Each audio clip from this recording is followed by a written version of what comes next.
I learned two things in the same 5-minute span that summer. One, peace is a lie, and two, nothing wakes you up faster than a stranger marching toward you like she personally invented property lines.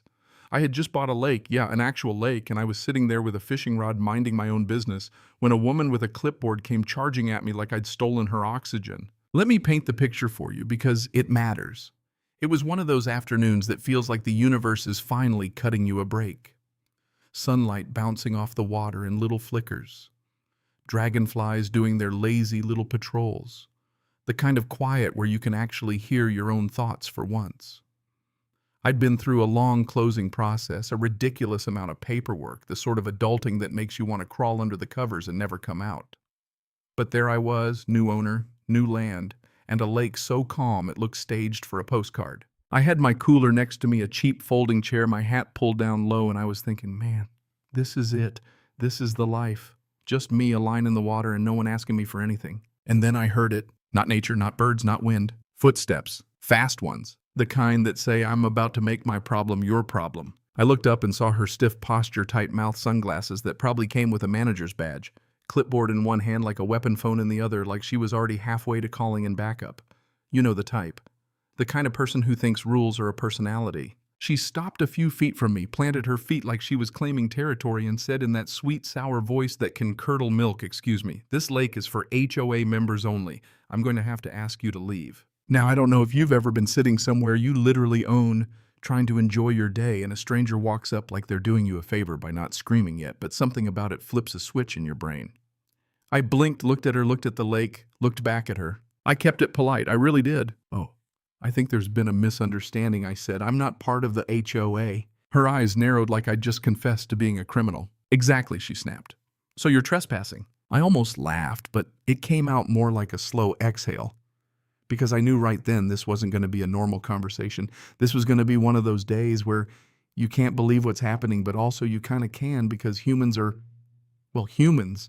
If you don't leave in the next 5 minutes, she continued, holding her phone up like she was showing me a badge. I'm calling the police for trespassing on private HOA property. I didn't want to deal with this.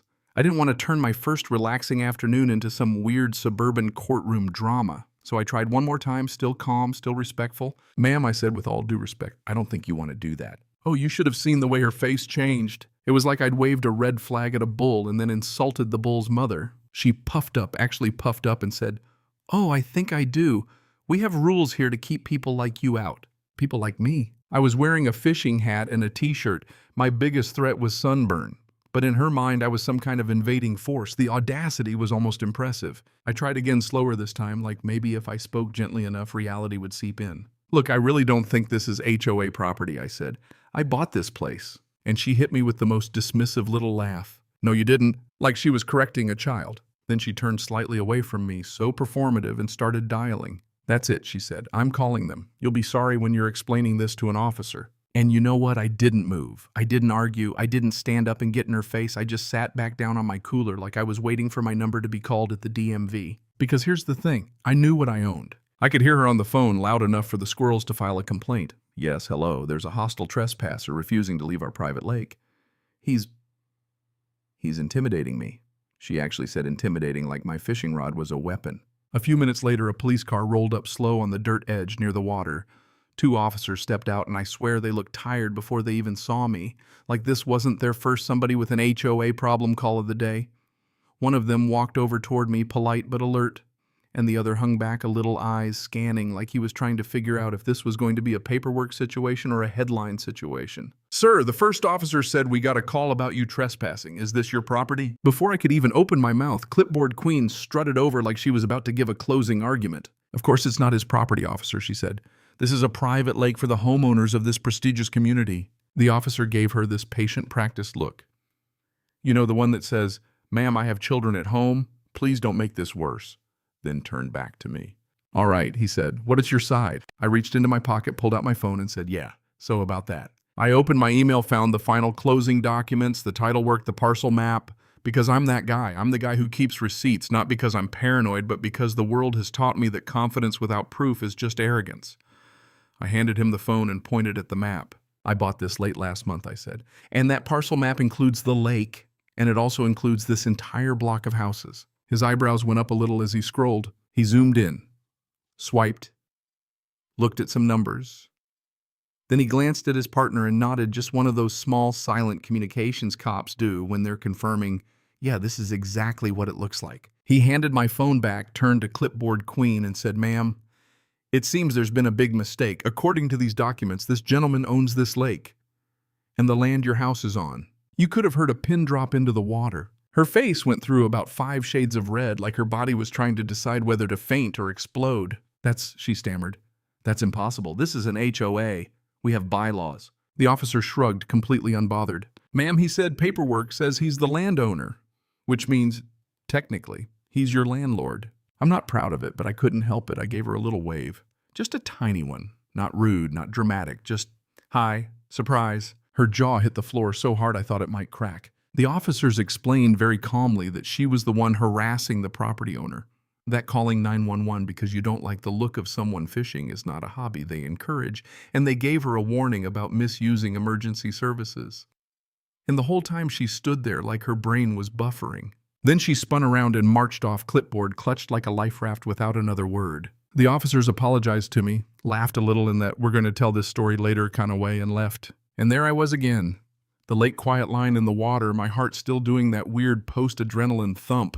I thought that was the end of it. Oh no. The next morning I'm making coffee, still feeling a little smug if I'm being honest, and there's a knock at my door. I open it and there she is again. But this time, different costume. No clipboard, no stomping, no voice that could freeze lava. She's holding a freshly baked apple pie and wearing a smile so forced it looked painful, like her face muscles were filing a grievance. "Hi there, neighbor," she chirped, too bright, too cheerful. "I am so sorry about yesterday. A complete misunderstanding." I looked at her, then at the pie, then back at her. Now you know that moment when someone's being fake, nice so hard you can practically hear the gears grinding. That was this. I leaned a little on the doorframe and said, "Wow, that's a pretty quick change of tone." She laughed nervously, eyes darting like she was hoping I'd just take the pie and pretend yesterday didn't happen. I took the pie because I'm not a monster. And also apple pie is apple pie, but I didn't let her off the hook. You know, I said I was thinking of setting up some new rules for my lake. Maybe a no harassing the owner policy. What do you think? Her head bobbed so fast I thought she might sprain something. Yes, absolutely great idea. It's amazing how polite people get when they realize they've been yelling at the person who holds the keys. And for a second I almost felt bad. Almost. Because fear does that, it turns bullies into beggars real quick. But here's where the story takes a turn, because this wasn't just one rude neighbor with an ego problem. After the police incident, I started digging, not in a creepy way, I just bought land with houses on it. And I should probably know what I'm dealing with. Wait, I went through the old documents, the development history, the recorded easements, everything. And the more I read, the weirder it got. Turns out the HOA these people thought they belonged to, it wasn't just annoying, it was invalid, like legally. Here's the twist. Years ago, the developer had set up this HOA on paper, sold homes with promises of amenities, lake access, common areas, all that glossy brochure nonsense, but the developer never actually owned certain parts of the land the way the HOA documents claimed.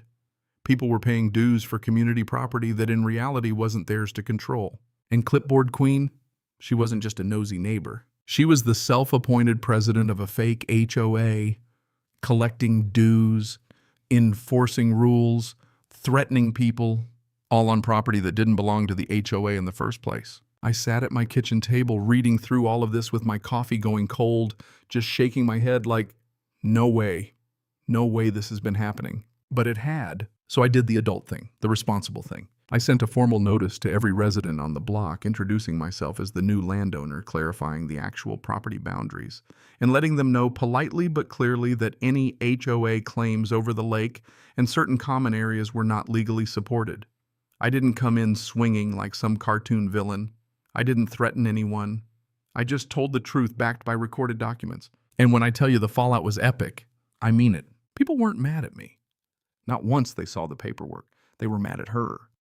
Mad at the developer. Mad that they'd been paying dues and getting bullied for years over rules that were basically fan fiction. I got emails. I got knocks on my door. I had neighbors stopping me on the road like, "Wait, you're telling me she's been fining people for leaving trash cans out, and she had no authority," and I'd just stand there like, "Yeah, pretty much." Her reign as queen of the neighborhood ended fast, like cartoon banana peel fast. Suddenly she wasn't walking around with that clipboard like it was a crown. Suddenly she wasn't barking orders at people's kids or measuring grass with a ruler like she was auditioning for some suburban dictatorship. People started comparing notes. People started asking for receipts. Some folks even talked about legal action against her, against the original developer, against anyone involved. And me, I went back to my lake, but I did put up a new sign because I couldn't resist. It said private property. Trespassers will be offered a lease agreement. Not shot, not arrested, just offered paperwork. Because honestly, if paperwork started this mess, it felt fitting that paperwork ended it. Now, I'm not telling you this story because I think I'm some kind of hero. I didn't wrestle anyone to the ground. I didn't deliver a dramatic speech. I literally just sat on a cooler and let the truth do its job. But I did learn something that summer, something that stuck with me, more than the laughter, more than the pie, more than the satisfaction of watching someone's ego deflate in real time. Power doesn't always look like a badge or a title. Sometimes it looks like a loud voice and a clipboard and enough confidence to convince a whole neighborhood that you're in charge. And people will go along with it, not because they're stupid, but because they're busy, they're tired, they're trusting, and they assume someone wouldn't be so bold unless they were right.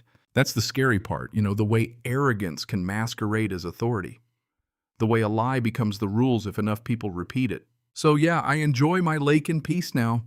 The water's still calm.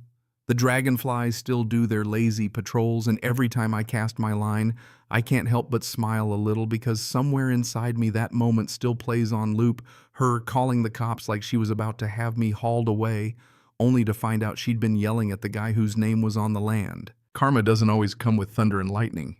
Sometimes it comes with a tired police officer scrolling through a parcel map. Now let me ask you something because I'm genuinely curious, and I know people have strong opinions about this. If you found out your neighborhood HOA was basically built on a lie, and one person had been abusing that power for years, what would you do? Would you go after them legally, demand refunds, blow it up publicly?